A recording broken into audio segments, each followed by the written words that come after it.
여러분 안녕하십니까? 광주 MBC 뉴스데스크입니다. 어제 전해드렸던 생활숙박시설 꼼수 영업 피해는 다른 곳에서도 있었습니다. 정부는 내년까지 유예기간을 주고 생활숙박시설에서 거주를 하지 못하도록 하겠다고 발표했는데요.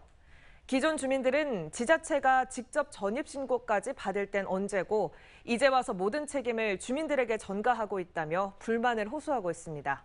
임지은 기자가 취재했습니다. 도심 속 15층 높이 건물 공사가 한창인 광주 또 다른 생활숙박시설. 이 생활숙박시설 분양 대행사 역시 실제 거주가 가능하다며 꼼수 영업하는 건 물론이고 정부 규제를 피해 높은 수익을 보장받을 수 있다고 홍보합니다. 생활숙박은 수익률이 35에서 42%예요. 미래 닥치지 않는 일까지 걱정할 필요는 없죠. 그 다른 사람 말은 이거를 한 사람이 간 게 많이 없다니까. 생활숙박시설은 지난 2012년 공중위생관리법 시행령을 개정해 나왔는데 당초 취지는 한두 달 머무는 관광객을 대상으로 숙박업을 하도록 하자는 것이었습니다. 이러한 생활숙박시설이 여수와 부산, 인천 등 전국에 급증한 건 부동산 가격이 급격히 올라 각종 규제가 생겼던 지난 5년간이었습니다. 주택수에 포함되지 않고 전매 제한도 적용받지 않기 때문이었는데 특혜 논란이 일며 국정감사에서 문제로 지적됐습니다. 각종 부동산 규제 피해갈 수 있습니다. 홍보 잘하고 있습니다.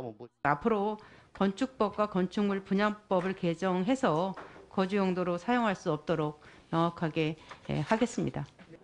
정부는 내년 10월까지 유예 기간을 주고 오피스텔로 용도를 변경하지 않거나 퇴거하지 않으면 이행 강제금을 물리겠다고 발표했습니다. 하지만 기존 생활숙박시설 주민들은 정부와 지자체가 지난 10년간 손을 놓은 채 거주시설로 인정을 해오다가 이제와 불법 점유로 낙인을 찍고 있다고 말합니다. 분양 당시엔 대행사로부터 주거가 가능하다는 설명을 듣고 계약했고 입주 이후에는 지자체 인구를 늘린다며 직접 생활숙박시설에 출장소까지 차려 주민들의 전입신고를 받았다는 겁니다. 나몰라라 방치만 하다가 이제 와가지고 모든 책임을 입주민에게 책임을 넘기겠다는 그 의도 아니겠습니까?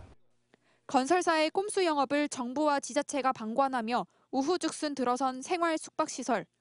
기존 주민들은 정부 대책이 나오기 전에 들어선 생활숙박시설에 대해 구제안을 마련해달라고 요구하고 있습니다. MBC 뉴스 임지은입니다.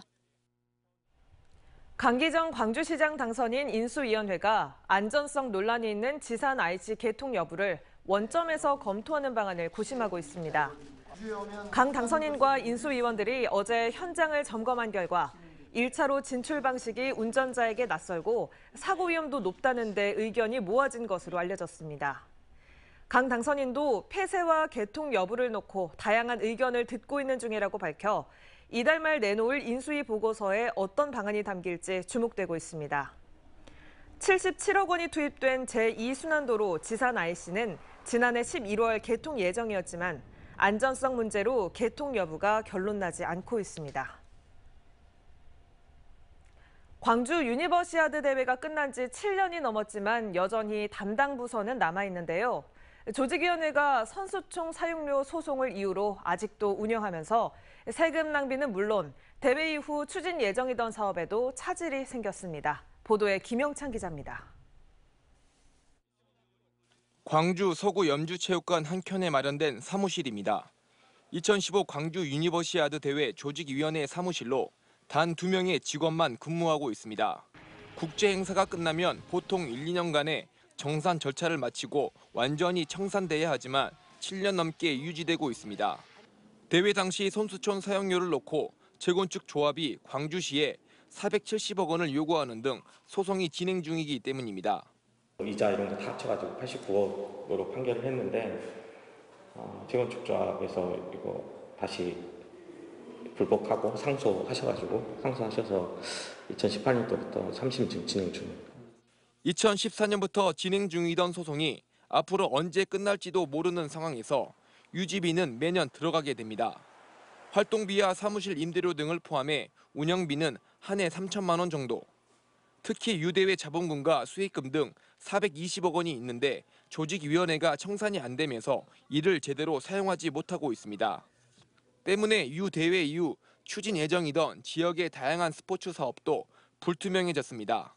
대법원 판결이 일단은 끝나야 그 하계 유니버시아드 조직위원회 그 일을 정산하고 이제 정리를 할 텐데 행정적 재정적으로 광주시에 부담이 있는 건 사실이죠.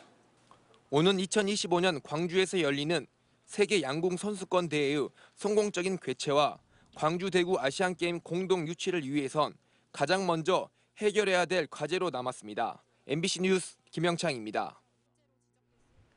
우체국 택배 노동자들이 위탁 계약서 내용에 독소 조항이 포함됐다며 총파업을 예고했습니다. 전국 택배노조 우체국 본부 광주 노동자들은 기자회견을 열고 특수고용 노동자의 계약을 2년마다 새로 하도록 한 우정사업본부의 계약서 내용은 쉬운 해고를 위한 노예 계약이라고 비판했습니다. 이번 기자회견은 전국에서 동시에 진행됐으며 전국 택배노조 우체국 본부는 이 같은 내용으로 오는 18일 하루 총파업을 예고했습니다.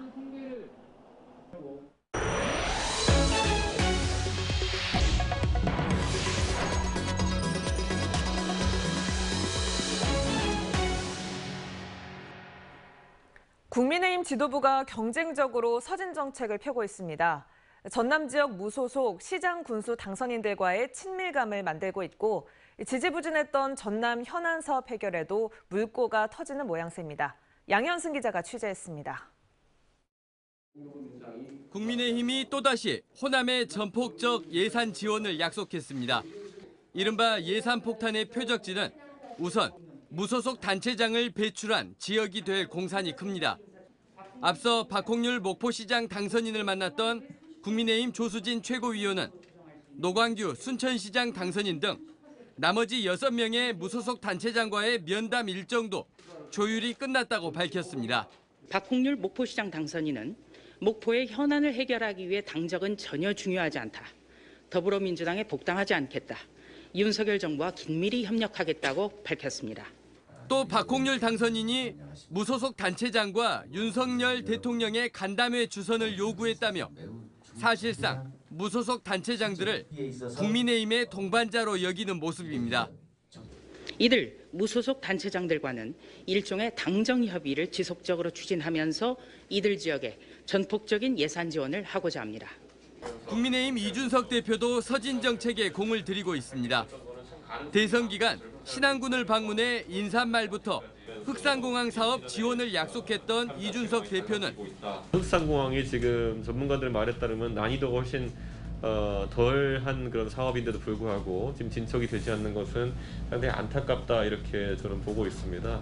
이번에는 신안군 부군수와 흑산 주민 등을 국회에서 만나 흑산공항 사업 간담회를 열었습니다. 임기 1년을 남긴 국민의힘 이준석 대표의 서진 정책은 더 과감해질 것으로 예상되면서 실질적 결과물로 흑산공항 건설 사업이 탄력을 받을 수 있을 것이란 기대가 커지고 있습니다. 민주당이 존재감 회복을 하지 못하는 사이 국민의힘이 전남을 깊게 파고들고 있습니다. MBC 뉴스 양현승입니다. 국민의힘 전남도당이 무소속 지방의원을 상대로 영입을 타진하고 있습니다. 김화진 국민의힘 전남도당 위원장은 MBC와 만난 자리에서 전남의 무소속 기초의원 당선인 45명 가운데 현재까지 서너 명이 국민의힘 입당을 전제로 소통 중이라고 말했습니다. 지난 6일 지방선거에서 국민의힘은 전남의 지역구 기초의원 선거에 7명의 후보를 냈지만 당선자는 없었고 비례대표 기초의원 1명만 당선됐습니다. 검찰이 5살 조카를 때려 숨지게 한 혐의로 구속 기소된 고모에게 징역 15년을 구형했습니다. 검찰은 광주지방법원 장흥지원에서 열린 결심 공판에서 고모 A씨는 조카를 보호할 의무를 저버리고 숨지게 해 죄질이 중하고 아동학대 재발 방지를 위해 엄벌이 필요하다며 징역 15년을 구형했습니다. A씨는 지난 2월 장흥의 한 아파트에서 철제 청소도구로 조카인 5살 B양의 온몸을 여러 차례 때린 뒤 방치해 숨지게 한 혐의로 기소됐습니다. 광주 동부경찰서는 동거 남성을 때리거나 학대한 혐의로 20대 남성 등 또래 4명을 붙잡아 조사하고 있습니다. 이 20대 남성 등은 지난달 28일 광주 북구의 한 연립주택에서 함께 사는 30대 남성을 발로 차거나 옷걸이 봉으로 때려 전치 6주의 상해를 입힌 혐의를 받고 있습니다. 경찰 조사 결과 지난 3월부터 한 집에 산 이들은 피해자가 생활비를 제대로 내지 않는다는 등의 이유로 학대를 해온 것으로 드러났습니다. 전남 지역의 골프장에서 다른 지역보다 사고가 더 잦은 것으로 나타났습니다.